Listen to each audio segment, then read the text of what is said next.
I better get my mic in front of me first. Welcome to the Nairobi Health Show, everybody. I'm here with neurosurgeon Dr. Jack Cruz. Thank you so much, Dr. Cruz, for being on the show. Hey, no problem. It's my pleasure. I am very fascinated with what we're about to talk about today. But before we get into the parts that I think are going to be super interesting to everybody, as far as the modern world that you're embracing, I do want to get a little bit of backstory first. So you're a neurosurgeon. You're still practicing neurosurgery. Tell us a little bit about your background and how you got to, what prompted you to be a neurosurgeon, and tell us a bit about your career. Well, the thing that prompted me to be a doctor is when I was really, really young, I fell off, I think it was a table, split my chin open, and the doctor sewed me up. I think I was 4 years old at the time. And he didn't even have to give me local anesthetic because I was so fascinated by what he was doing. And that's when I turned around and said to my mother, I think I'm going to do this. And unlike most other kids, it's pretty much the only thing that I really ever wanted to do my entire life. And long story short, went through all the schooling, did very well in school, became a neurosurgeon. And then this is where the car crash happens. I was probably 10 years out of residency when I started to realize all the things that I was taught in allopathic medicine, they weren't coming to fruition. Many of the things that I was taught to do for patients, they were hitting brick walls. And I was like, well, this is what I'm supposed to do for you because this is what I was taught. And that's my first car crash. And I realized I've got to start asking better questions to help my patients. And then the car crash happened for me. I wound up gaining quite a bit of weight after my residency, and I couldn't figure out how. And the standard answer back then was eat less, exercise more, things will happen. So I did that, and I gained 30 more pounds. And I started to go, this is crazy. So I was giving a talk in Birmingham, Alabama. This is probably 17, 18 years ago now. And it was on minimally invasive spine surgery for some instruments that I had designed. And when I stood up to give the talk, I got a horrible pain in my right knee, and I had to have help to get to the podium. And I gave the talk, and everybody saw that I was miserable. And most of the guys that are at this talk were either orthopedic spine surgeons or neurosurgeons. Okay. And one of the orthopedic spine surgeons' wives happened to work for a biotechnology company in California. And she says, look, I think I know why this happened to you. I'm going to send you 6 papers and a book. I want you to read the papers first, and then the book, and then you'll figure it out. My husband says you're a smart guy. So what she was trying to tell me was the company that she worked for was cooking the books in peer-reviewed literature. Most people probably figure out this company once I named the drug, but they were working on a form of synthetic leptin. And I had never learned about leptin in medical school. Leptin was discovered in 1994 at Rockefeller University, and I had graduated before that. So I went down the rabbit hole like she wanted me to do. The difference was her goal was for me to expose the company she worked for. And I totally realized what the problem was, not only for me, but for those patients that I mentioned to you earlier. And I realized that we evolved in a decentralized network called nature, yet none of us live in a decentralized network anymore because the tech world has brought us inside, away from nature. And I said, this is beginning to make some sense that some of the things that our brain allows us to do, our brain allows us to break laws that are universal. Those are quantum mechanical laws. And it turns out that leptin works in a quantum mechanical fashion, utilizing light and dark. And I began to realize the single most important thing in health was circadian biology, and circadian biology is the biology of light and dark. And when I started to apply these things, magically it worked on me, and then started working on all my other patients. And I realized that the focus of circadian biology was really on mitochondrial medicine and not RNA and DNA that's found inside the nucleus. And that's what I was taught to believe in my residency, medical school, and such. And I realized then the reason why is because when Rockefeller broke up Standard Oil, I should say Teddy Roosevelt broke up Standard Oil early in the 20th century, he said that he would pay back the federal government for doing that. And it turns out from the breakup companies, all the exhaust chemicals that he made came Big Pharma. That's why today, to this very day, that Big Pharma still is incorporated in New Jersey because that's where Standard Oil was. So they created the curriculum for doctors. And basically what that means is the curriculum in medical school for about 120 years has acted like an algorithm does today on social media. And it basically, our beliefs in medicine have given us the perceptions that we have. And the real problem is that perception was always to an RNA and DNA story. Why? Because we're designed never to cure people. We're designed to make them customers that we can continue to write prescriptions for.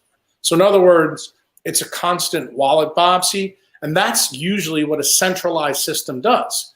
So people probably listening to this now can see why it was a really easy jump for me to go from biology to Bitcoin, because Bitcoin is the only decentralized network that's man-made.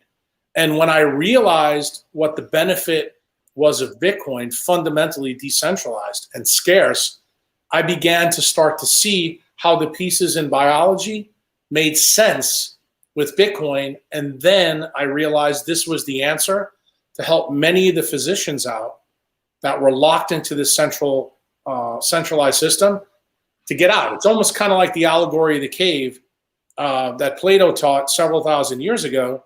And most people probably know that story. I became the lion that broke out of the cave and decided to go back in the cave and try to educate the people who were not subject to Stockholm syndrome, to get them out of the cave and tell them that, look, we need to start looking at mitochondrial medicine.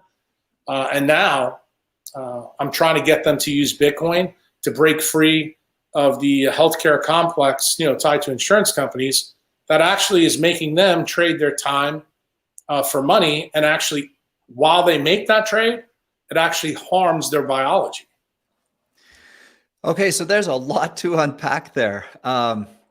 And so I'm, for one thing, I'm fascinated as you tell this story that you're still a practicing neurosurgeon, and wondering how you do that with some semblance of an outsider, because you of course have to go into the hospital to be a neurosurgeon.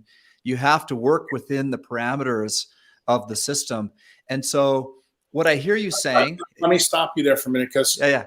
I'm going to tell you maybe your premise is a little bit wrong. So okay. you have to know something.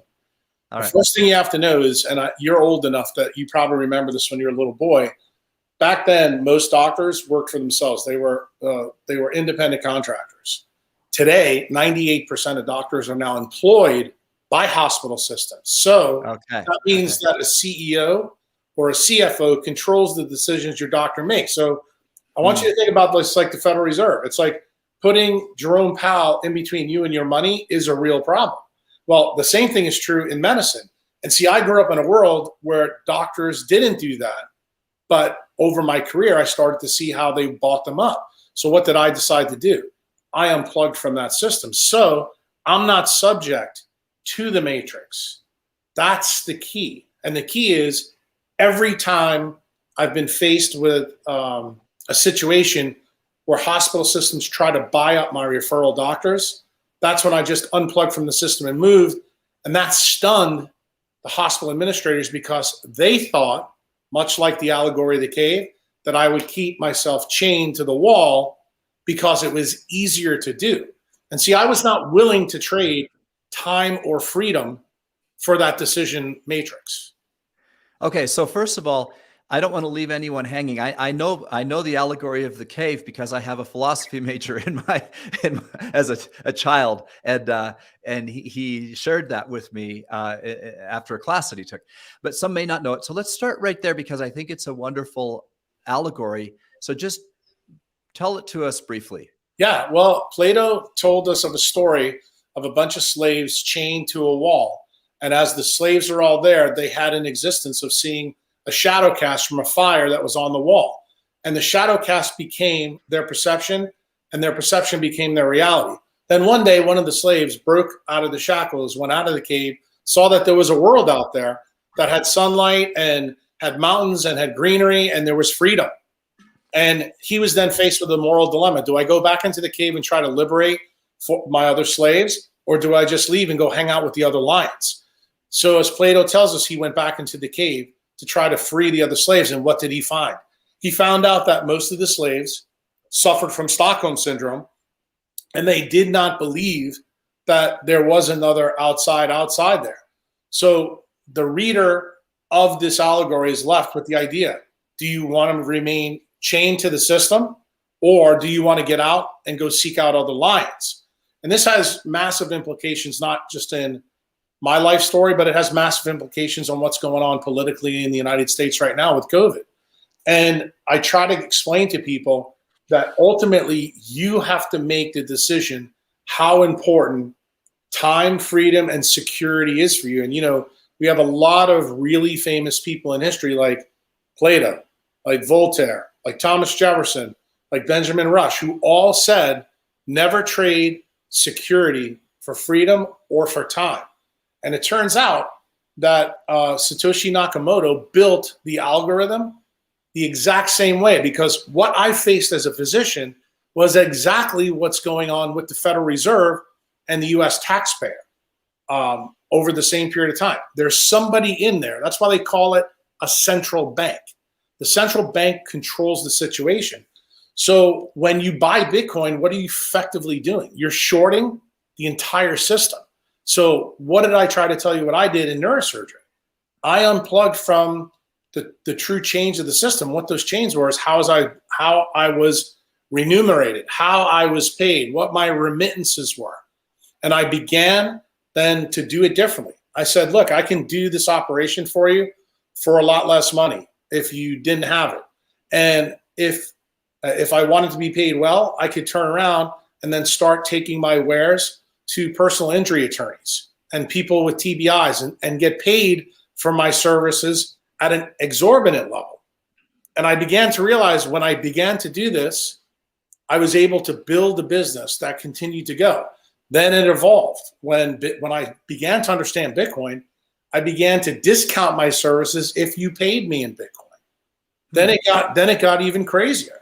Then I started to discount my services if you paid me in cash. And that's where we kind of are right now. Why? Because the system, the financial system, is radically changing for the people who are like the slave in the allegory, the cave, that got outside, that are with the other lions. Those are the people that I'm passionate about helping now. And if you understand this analogy really well, you'll understand that 15, 16 years ago, I've been going back into the cave to harvest the slaves of the centralized medical system out. Why? Because I've created a decentralized medical platform. That platform puts no one between me and you as the patient. To me, that's the best opportunity for me as a physician to do what I want to do for my Hippocratic Oath. And it's certainly better for you, because then you get to interact with me one-on-one, and it creates an even playing field. And I try to explain to people that in medicine today, there is no even playing field. So I love the model, but I'm super curious where you practice neurosurgery. So on one hand, I'm picturing you at your kitchen table with someone lying down with their head open. I mean, no, you do it in a hospital, but the difference is you have hospital privileges, but you basically do things for cash. So everything's on a cash basis. This is a radically different idea for patients. They'd be like, you mean I can't use my insurance? I'm like, no, you can't. If you want me to take care of you, you will pay me either in cash or Bitcoin. And then you just pay the hospital for like renting services rendered. That's it.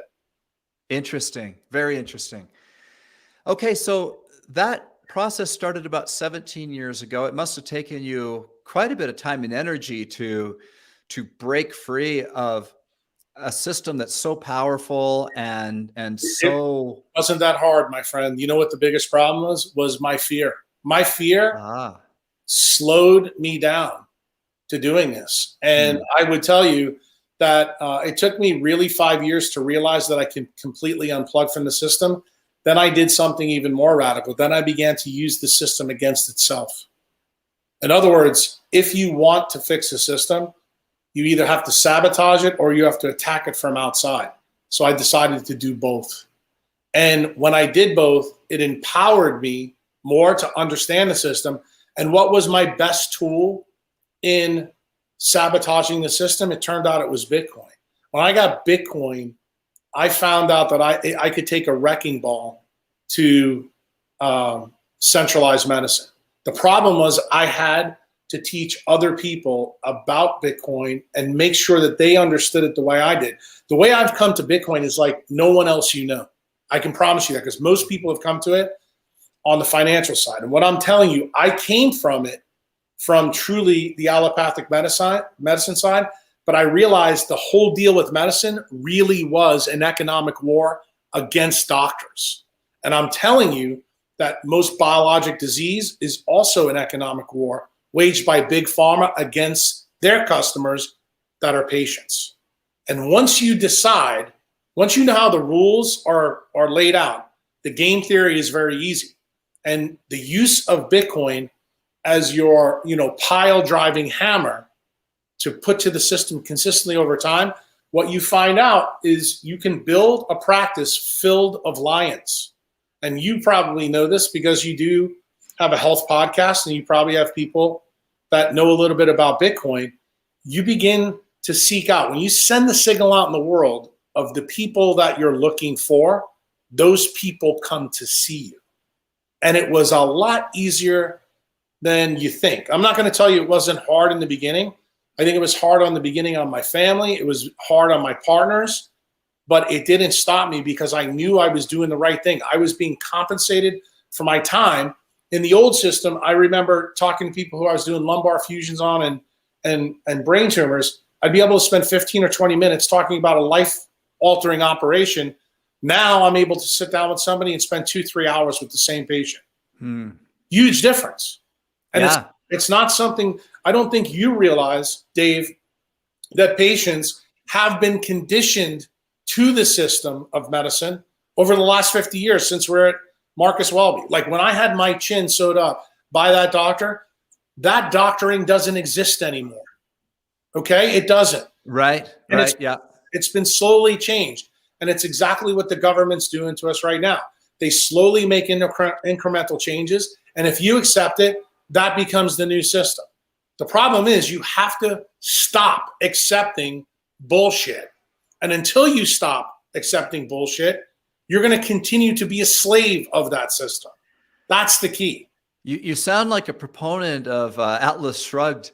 Very much so. And we're now in a situation both in medicine and I would tell you in finance where the obedient idiots outrule the lions. So guess what?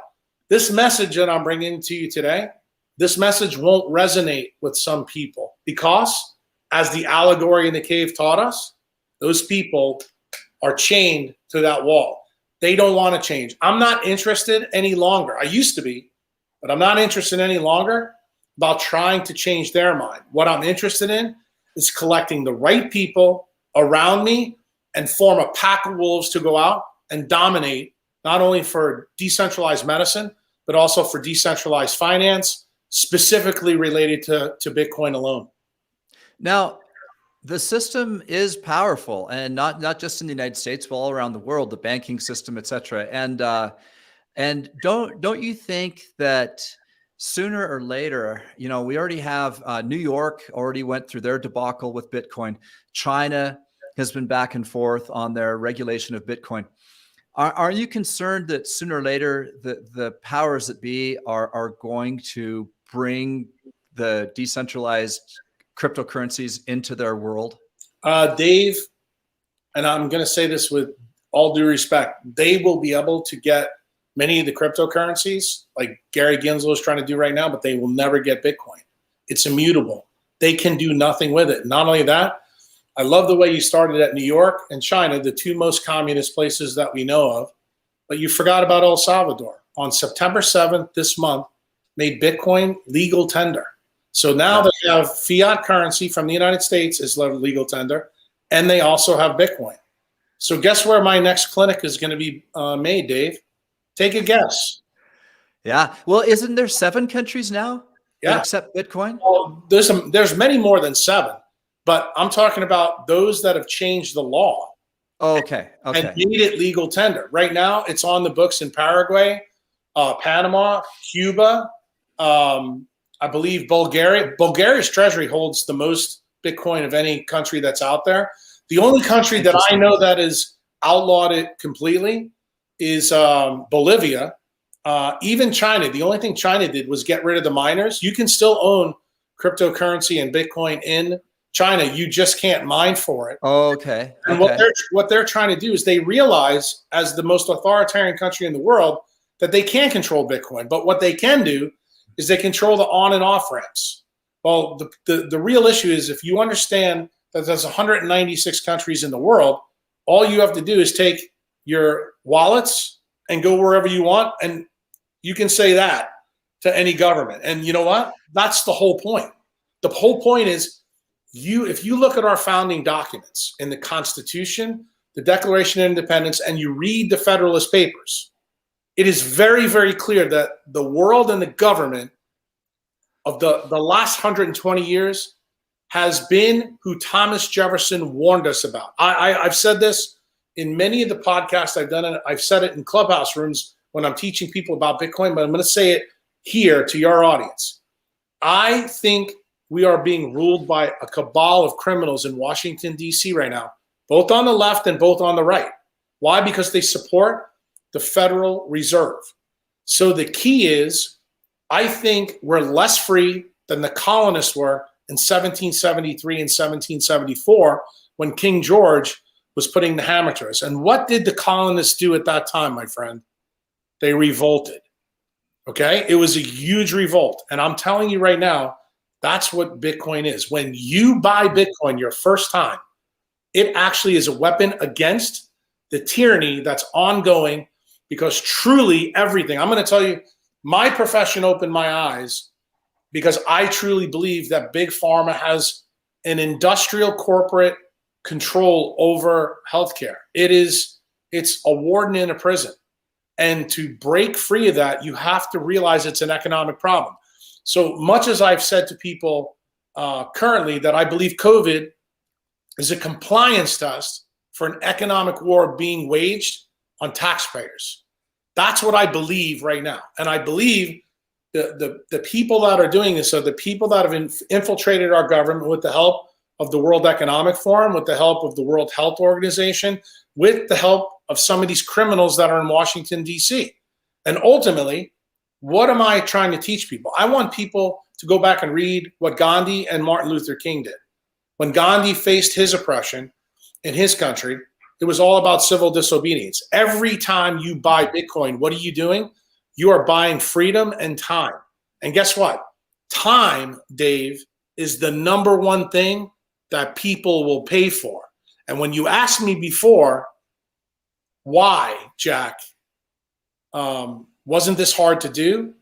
Yeah. I realized soon as time was really what I was selling, everything changed. People really like that message, because Big Pharma, the prescription pad, the surgeries that I was doing, I wasn't buying you time at all. So a couple questions. You obviously know this world very well, much better than I do. I'm a dabbler. I have a Coinbase account. I have some Bitcoin, and I have Ethereum. And those are the two that I really like. Ethereum more for the principles involved and the way that I support the vision of really helping people in developing countries. Not that Bitcoin isn't also doing that, but you understand what I'm talking about, that the model of a kid with a cell phone in Africa being able to earn Ethereum, I absolutely love that and support that. And I would argue that point. Ethereum is not something I would ever own.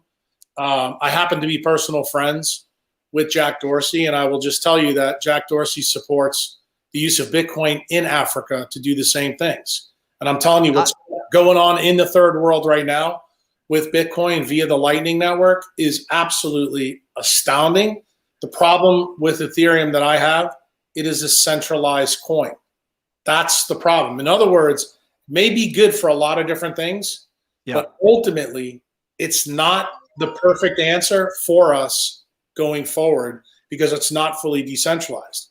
Okay, fair enough, but that's getting somewhat into the weeds, where I feel like a lot of my listeners, crypto is new to most people. You were a thought leader. You were into the space when everyone else was wondering if this was even going to be successful, right? So that's fine. You can win the debate there on Ethereum. Let's put that aside, because I think there's bigger fish to fry. One is, you mentioned how when you first started this, people didn't have Bitcoin. What sense do you have now, or have you followed the statistics on how many, let's just take America for right now. How many people in the United States as a percentage do you think have Bitcoin right now? Well, we know the answer, and something interesting just happened. Right now, there's approximately 150 to 170 million people worldwide that own Bitcoin. In the United States, we believe the number right now is 60 million people. Here's the interesting thing. You know Kathy Wood of ARK Investments. She was just at the SALT Talks in New York.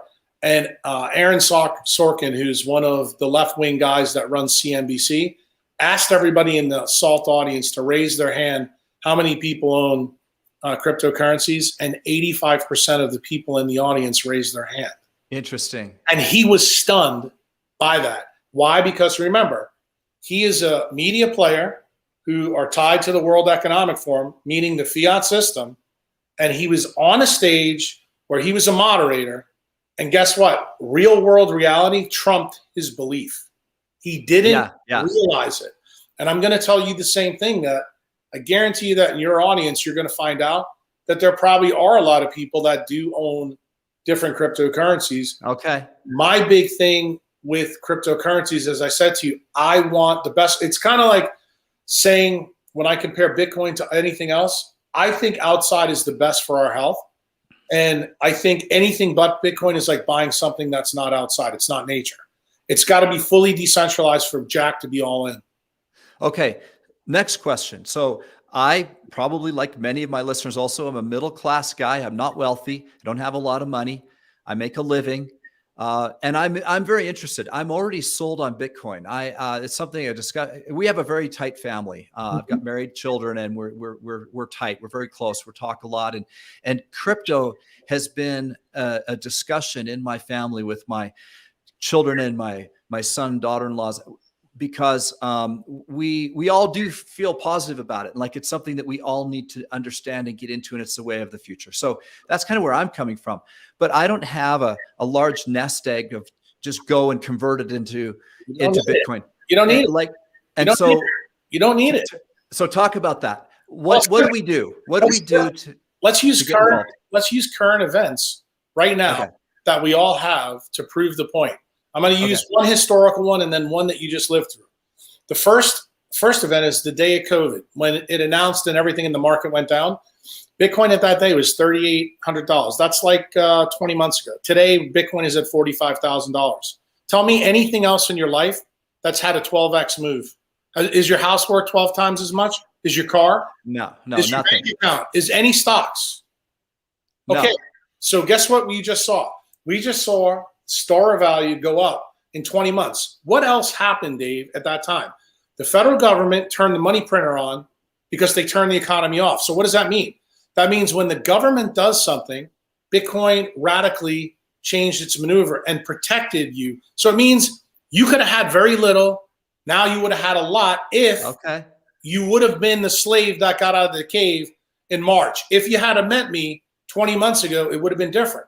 So now I'm going to give you the old version that my grandfather taught me. He was alive. He was a New York City policeman right outside the Empire State Building during the Great Depression. He told me a story of Astor jumping off the building in New York and him having to be involved with that. And he said, you know, the funny thing that I learned about, and it was an article in the New York Times he read, I think it was much, much later. He said, if you had $1,000 in the Dow 30 at that time, you would have been left with $21. If you didn't touch that money for 70 years, on January 1st of that year, you would have had $1.7 million. Yeah. Okay? Yeah. So here's the point I'm trying to make to you about Bitcoin. This is very, very important. I just showed you 20 months ago how you could have done that, meaning Bitcoin shrunk space and time for you to have unbelievable wealth. What am I saying to you? When you denominate in dollars, you have to wait that 9% every year, 70 years to get the $1.7 million.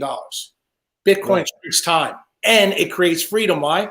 Because in that 20 months, Dave, you could have turned around to your employer and said, you know what? I've done so well with this. I don't really need to punch the clock and give you my time for fiat dollars. Yeah. Okay. So what would be the advice? Let's say I have $400 a month. Yeah. At $400, for Perfect. crypto. Tell me what to do with it. Well, before you do Bitcoin. Okay, before you do, I just want to make this very, very clear to everyone. This is not a financial show. We're not giving financial advice. This is for entertainment purposes only. And so we're not investment advisors here. And it's just an informational, entertainment-based conversation. $400 a month. So what Dave, do I do? Hypothetically, what would I do with this situation? I would actually open up an account with a very, very cheap exchange. There's two ways to do it, and I'll tell you. I have Coinbase. I'm not a fan of Coinbase, but Okay. that's a story for another show. Right. I would open it up with something called Swan Bitcoin, and the reason I go with Swan Bitcoin is because they're Bitcoin only, and they don't allow you to sell. They only allow you to buy, because that's what you really want to do. Because when you buy Bitcoin, you're buying a Picasso. Okay. Here's the other way to do it. There's an app on your phone called the Strike app. It's made by a guy named Jack Mallers. You can link it to your bank account, transfer your $400 in there, and buy Bitcoin on your phone for very low fees. The reason I'm telling your listeners about these two options, it's the cheapest way for you to buy Bitcoin. And when you have a little money, you don't want to pay a lot to make the trade into Bitcoin. Okay. How much is it on Coinbase? Coinbase Pro is cheaper than Coinbase. I don't support Coinbase because Brian Armstrong, who's their CEO, basically runs a casino of cryptocurrencies. Those things usually scam people. So I can't support anybody who's selling stuff that I don't believe in. It's kind of like me saying to you, I'm supporting, Amgen because of what they did in the leptin trials. It's just, it's contrary to how I look at this. Yeah. This is an ethical question for you. Correct. I get it. Okay. So you've given us your two, and then would you do $100 a week or would you do $400 a month? Does that matter? Is it like dollar cost averaging with dollar cost averaging for people who really are not interested in investing? Is probably the easiest way to do it. I will tell you that I've broken down the mathematics, and it turns out if you have a lump sum of money versus dollar cost averaging, mathematical returns are better if you just put the lump sum in the asset that you're interested in. And for those of you who don't know, Bitcoin's been around 12 years. It has a compound annual growth rate of over 200%.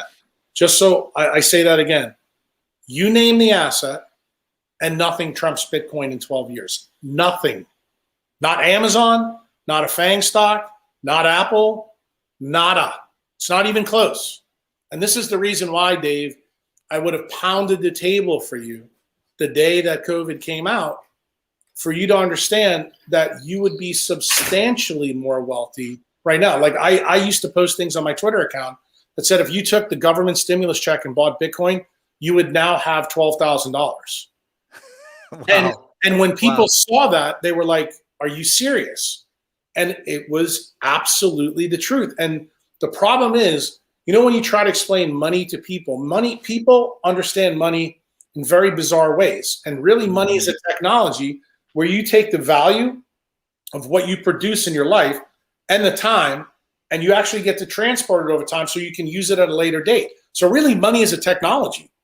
Yeah. And when you understand money that way, you begin to say, man, if I can transport time to later in my life, that means that I can start focusing on the healthy things in my life. Instead of living in a city where it costs me a fortune to live, I can start making my life simpler and go to the beach every day. I've never really said this on the show, but I'm an entrepreneur, and like I said, I'm not a rich person, but I control my time, and everything that you're saying, I just want to tell everyone. I read a book called The 4-Hour Workweek by Tim Ferriss years ago when it first came out. And then I reread it and I reread it, and I immersed myself in that type of thinking. And Dr. Cruz, about 3 years later, we spent 90 days in Europe and didn't miss a beat. And it was wonderful. And we still have incredible memories as a family of taking the kids out of school, doing online classes for 20 hours a week, and traveling throughout Europe, because I figured out from an expert who had sorted it all out and condensed it into a book. And I sorted out how to make my business one that I could work in a few hours a week. I never did get down to 4, and that doesn't really matter. I like work. And so my objective isn't actually to cut out work. I like what I'm doing right now. I like what I do every single day, but I also like that I do it when I want, the way I want, from where I want. Okay. And so what you're saying about time, everyone listening, I'm telling you, that was painful. Like the transition you talked about was painful, going from a neurosurgeon in the system to what you did. It was the same with me and lots of learning curves, but man, the payoff has been unbelievable. And so the time freedom aspect cannot be undersold. That is way more important than the money aspect. It is. Well, it is. And you'll find out that when you make the right choice on time, money always follows. See, that's the cool thing about Bitcoin that Satoshi Nakamoto put into the algorithm. That is the code of Bitcoin. And when you understand that, that's when you realize this is the reason why, hypothetically, maybe I should be putting my $400. Maybe I should be doing that in Swan or in Strike. Maybe I could put even more in, because guess what? Turns out the more monetary energy you put into this network, the more time you get on the back end to do the things that I want you to do on the medical side of things. Yeah. Okay. So this has been really fascinating. There's a lot here, and we don't have unlimited time. Speaking of time, can't keep you forever. But for those people listening, what I would like you to do is give a couple of real world practical tips, steps, action items, things people could do to either reclaim their health care or their money or both. What is your simplest advice to people who are very interested in what you're saying, the next steps that they would make? Okay. We didn't talk too much about the biology side, but the single number one thing that you can do to save your biologic time, increase your health span, and avoid guys like me is to go see the sunrise every single day. The rest of your life. That's Pareto's principle for your biologic health. Why? Because it sets the circadian mechanism in your eye and in your brain. That's one thing. That buys you time. Interesting. The second thing that you need to do, that's the single most important thing in your financial life, get off zero today. Buy Bitcoin. Okay. Well, that's pretty simple. It's not very difficult, my friend. Seeing the sunrise every day requires you to get up and do it. Even if you don't understand it, guess what? You are built by this unbelievable power in nature, and you are subject to all of her rules. Until you get your eyes and skin in that game, you will never know how powerful what I just told you is. I can tell you stories about people with brain tumors that I took out that spent unbelievable amounts of money and let me do unbelievable things to open up their skull, to get in their brain. And guess what? Maybe it bought them 3, 4, 5 months. If you do those two things that I just told you, you will likely never have to face that decision ever in your life. It's amazing. Well, this has been super fascinating, Dr. Cruz. I've loved having you on the show. This is a unique episode in many, many ways. And so I'm thrilled to have the discussion. You've given us tons of things to think about. And I hope people get a lot out of the show, and maybe not ready to completely unplug from the matrix, but maybe you've inspired people to take baby steps or to start to see the bigger picture. I mean, the journey of 1,000 miles always begins with one step. And if that one step, I always say this, Dave, when I do a podcast, that if we help one person, that one person could turn out to be the next big change agent on the planet. To me, that's all it takes. Well, that is a great way to just end the episode, Dr. Cruz. Thank you so much for taking the time. This has been a really powerful and interesting episode with a lot to think about. All right. It was my pleasure. Okay. Thanks again. And for those of you listening, this is Dave Sherwin wishing you health and success.